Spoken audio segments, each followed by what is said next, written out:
The one super cop, who has since been in detention, arrived at Federal High Court premises under heavy security by the National Drugs Law Enforcement Agency strike force officers, while Kyari and his former police colleagues pleaded not guilty.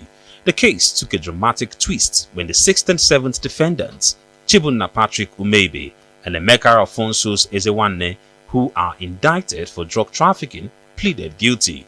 This led to further arguments on whether all the defendants can be tried together.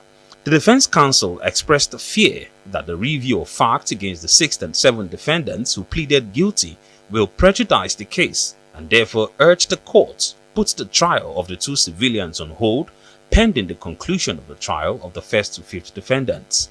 This was opposed by the NDLEA prosecution counsel. They urged that the court should proceed with the sentencing of the 6th and 7th defendants since they had pleaded guilty, adding that it will be totally unfair to keep them in prison pending the trial of the 1st to 5th defendants. The defense counsel further asked the trial judge to remand the defendants in NDLEA custody instead of the Nigerian Correctional Center. This the prosecution did not object to, on the ground that the defendants will be responsible for their own upkeep. In all, 5 bail applications were filed for the 1st to the 5th defendants, while the 8th defendant, who is also a police officer, is still at large.